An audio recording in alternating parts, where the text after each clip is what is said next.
সকাল থেকেই আজকের ব্যস্ততা, তার মধ্যে বাগান পরিষ্কার করবার লোক এসে গেছে। তাকে একটু সমস্ত বুঝিয়ে দিয়ে মেয়ের পড়ার জায়গাটা একটু গুছিয়ে নিচ্ছি। সংসারে নানান কাজ করতে করতে নিজের ঘরটুকুকে সুন্দর করে গোছাবো মনে করি, কিন্তু তেমন সময় হয়ে ওঠে না।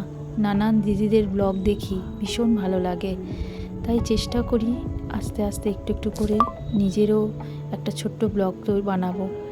কিন্তু সেভাবে বানাতে পারি না, কারণ সে সমস্ত আমার ধারণার মধ্যে নেই যে ওরা কীভাবে এত সুন্দর ব্লগ বানায়। কিন্তু তার মধ্যেও চেষ্টা করি যে সুন্দর করে ঘরটাকে গোছাবো। এখন দুপুরবেলা ঘরটাকে পরিষ্কার করে নিয়েছি, তারপরে লাঞ্চ করতে যাব। তার মধ্যে আমার ঘরে এসে উপস্থিত হয়েছে একটা ছোট্ট পাখি।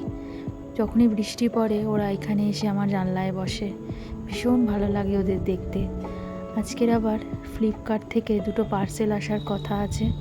পার্সেলগুলো আসলে আপনাদের সাথে শেয়ার করব।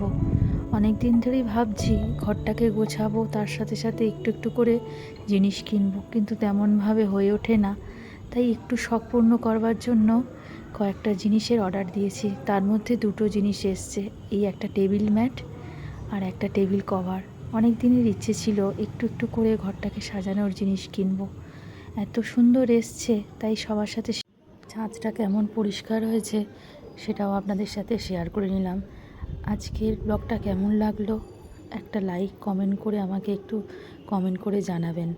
এই গাছটা সেদিনকে পুঁতেছি, একটু একটু করে বড় হচ্ছে। আজকে তাহলে রাখি, সবাই ভালো থাকবে।